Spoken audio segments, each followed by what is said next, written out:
Back news.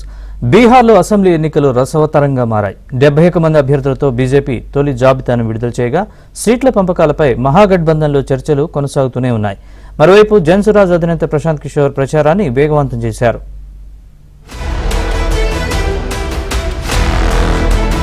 Bihar assembly ఎన్నికలు దగ్గర పడుతూ ఉండటంతో రాజకీయాలు మరింత వేడెక్కుతున్నాయి.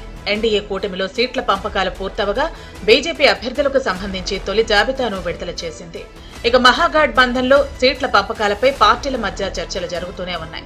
ఇక జనసురాజ్ మాత్రం 2 లిస్టులను విడుదల చేసి ప్రచారంలో స్పీడ్ పెంచింది. బీహార్ అసెంబ్లీ ఎన్నికల కోసం బీజేపీ 71 మంది అభ్యర్థుల జాబితాను విడుదల చేసింది. బీజేపీ విడుదల చేసిన జాబితాను బీహార్ ఉప ముఖ్యమంత్రి సామ్రాట్ చౌదరి తారాపూర్ నుంచి, మరో డిప్యూటీ సీఎం విజయ్ కుమార్ సిన్హా లఖీసరాయ్ నుంచి పోటీ చేస్తున్నారు. మాజీ ఉప ముఖ్యమంత్రి తారా కిషోర్ ప్రసాద్ కదిహార్ నుంచి బరిలోకి దిగుతున్నారు. ఇక ప్రముఖ ఫోక్ సింగర్ మైథిలి ఠాకూర్ బీజేపీలో చేరారు. అలీనగర్ స్థానం నుంచి బీజేపీ తరపున ఆమె పోటీ చేయనున్నట్లు సమాచారం. ఇక ఎన్డీఏలో మిత్రపక్షాలైన జేడీయూ, ఎల్జేపీ, హమ్, ఆర్ఎల్ఎం సీట్లు కేటాయింపు జరగడంతో ఆ పార్టీ తరపున అభ్యర్థుల జాబితాను త్వరలో విడుదల చేయనున్నట్లు సమాచారం. आप देख रहे हैं कि बहुत सारे दल जो विपक्ष में हैं, राजद, कांग्रेस लिफाफा देते हैं, लिफाफा लौटाते हैं, लेकिन भारतीय जनता पार्टी और एनडीए लिस्ट भी जारी आज हमने कर दिया।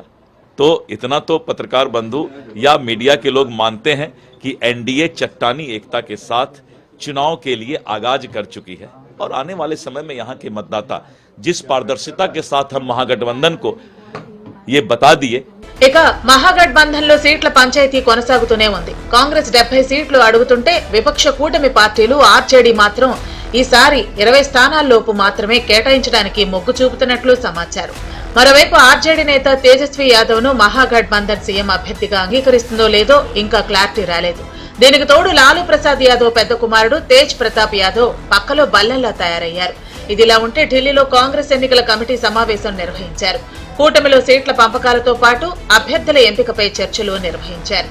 బీహార్ అసెంబ్లీ అభ్యర్థులకు సంబంధించి ప్రశాంత్ కిషోర్ నేతృత్వంలోని జనసురాజ్ పార్టీ 2 జాబితాలను విడుదల చేసింది. తొలి జాబితాలో 51 మంది అభ్యర్థుల జాబితాను విడుదల చేయగా రెండో జాబితాలో 65 మంది అభ్యర్థుల పేర్లను ప్రశాంత్ కిషోర్ ప్రకటించారు. ఎన్నికల్లో అత్యధికంగా డాక్టర్లు, మాజీ పోలీసు ఉన్నతాధికారులు, ఎడ్యుకేటర్స్ పోటీ చేస్తున్నట్లు తెలిపారు. బీహార్ ను అభివృద్ధి చేయటమే జనసురాజ్ పార్టీ లక్ష్యమన్నారు ప్రశాంత్ కిషోర్. మరో 3 రోజుల్లో తొలి విడత ఎన్నికలకు సంబంధించి నామినేషన్ల గడువు ముగియనుంది. ఈ నేపథ్యంలో అన్ని పార్టీలు అభ్యర్థులను ఎంపిక చేసే పనిలో బిజీ అయ్యాయి.